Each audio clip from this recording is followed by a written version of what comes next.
James Cameron's Avatar is the highest-grossing film of all time, and it's not likely to lose the title soon, if ever. Only Cameron's previous effort Titanic and Star Wars: The Force Awakens have even come within shouting distance of Avatar's staggering nearly $2.8 billion run.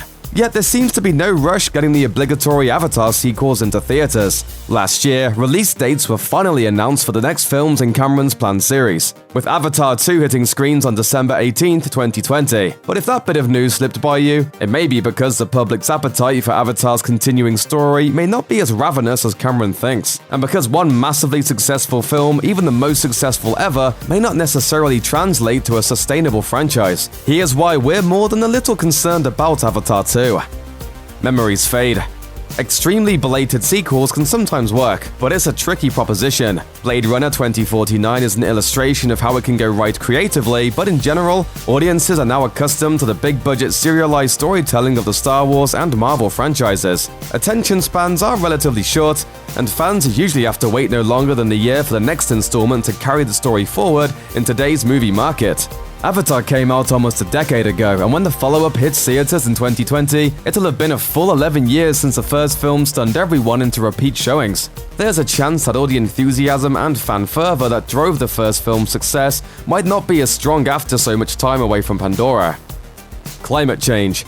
The vast majority of the hype surrounding Avatar in the months leading up to its release had more to do with the technology involved than the actual storyline or cast of characters. Avatar was promoted as the first movie to treat 3D not as a gimmick, but as a serious storytelling tool. As with Titanic before it, it was James Cameron's revolutionary filmmaking techniques that had audiences so intrigued by what it created. Avatar certainly delivered on its promise of a bold new world of CGI and an immersive 3D film experience. But upon revisiting the picture through a more current lens, the flaws of the film's storytelling come into focus more than the glowy space plants and Na'vi costumes. For one thing, it's now widely agreed that the film is derivative. Even James Cameron himself has admitted to the central plot being an alien version of Dances with Wolves. The film also leans into the same white hero complex that's become so problematic and has been accused of ripping off everything from animated films like Ferngully and Pocahontas to Marvel Comics' Time Spirit series. Even if none of the plagiarism accusations levied against Cameron are true, audiences may be more discerning now about these kinds of troublesome tropes and recycled plot points. High expectations. Even though it's not a sure thing that Avatar 2 will succeed, Cameron isn't just planning to bring us one Avatar sequel, he's working on 4 of them. With release dates slated through 2025, these films are expected to be shot back-to-back with a combined budget of $1 billion, which is an enormous gamble, not only from a financial but also from a storytelling standpoint. Cameron's silenced the doubters of his massive ambition before, of course, but he's gonna have to not only prove he's got enough material to justify making 4 full sequels, but that he can earn enough return on those pictures to compensate for the insane amount of front-end investment. Considering no other film has ever come close to topping Avatar's box office supremacy, even the most optimistic studio executive has to know Avatar 2 might not live up to the gains of its predecessor. One wrong move and it could spell disaster for Lighthouse Pictures and Fox. That's a lot of pressure for the filmmaker to be under, so it's a wonder why he didn't just opt to make one follow-up movie first and measure the audience's interest before plunging headfirst into such an expensive undertaking.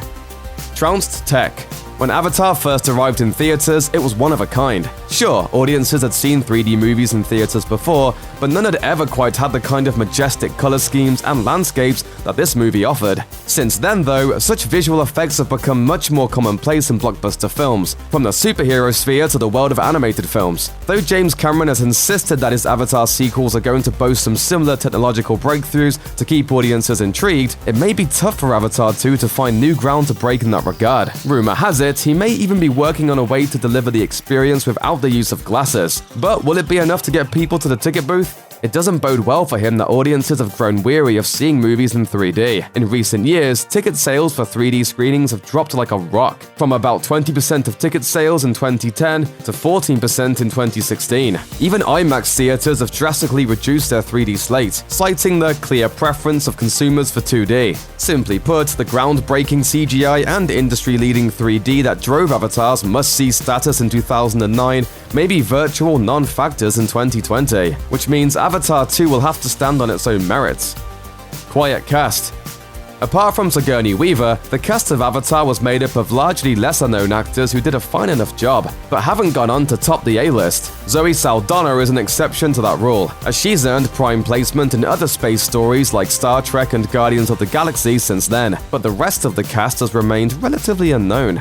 So, the fact that most of the original stars signed on for the sequels didn't exactly blow anyone away. In fact, it may be problematic that Sam Worthington is coming back to lead all 4 films as Marine Jake Sully, since the actor has pretty much failed to break out in any meaningful way after a stint in the blue suit. Since starring in Avatar, Worthington has put together a string of forgettable roles, including 2 ill-advised big-budget reboots and a bunch of movies that very few filmgoers have even heard of. He's hardly a box office draw. Of course, he was even less so when the first film came out. But back then, Cameron had the benefit of being able to draw everyone in with his magic filmmaking. The biggest new name to join the fold is Kate Winslet, and even she's been on a career downslope lately. So we'll have to see whether sticking with actors who don't all command a crowd will work out in his favor again this time around.